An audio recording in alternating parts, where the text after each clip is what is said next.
Step 1. Protagonist of High Estate. Okonkwo was still young. He was already one of the greatest men of his time. Age was respected among his people, but achievement was revered. Okonkwo currently is in a position where the people look up to him. His achievements are respected by his peers. Step 2. A flaw in the character.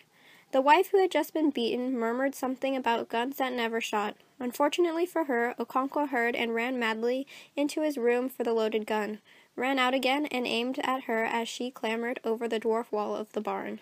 Okonkwo's flaw is that he is hard-headed and impatient. Okonkwo shows his stubbornness when his wife implies that he is a bad hunter, and he shoots but misses.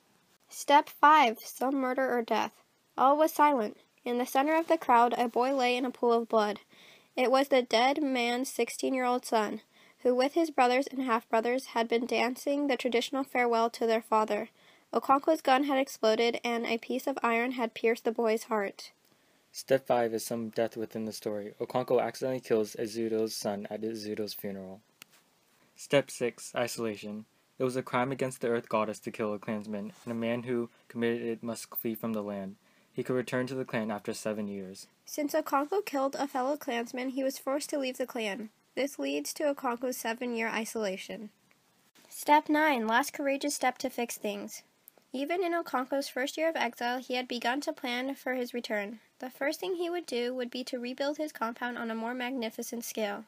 He would build a bigger barn than he had before, and he would build huts for 2 new wives. Then he would show his wealth by initiating his sons into the Ozo society. Only the really great men in the clan were able to do this. Okonkwo saw clearly the high esteem in which he would be held, and he saw himself taking the highest title in the wind. Okonkwo has taken a step to fix his life after getting back to Umofia. He wants his life to be better than it was before and continue his life as if he had not been exiled. Step 11. Death of a tragic hero. Then Obierika, 5 other men, and the commissioner came to the tree from which Okonkwo's body was dangling, and they stopped dead. Okonkwo hung himself, causing the tragic hero and things fell apart to die.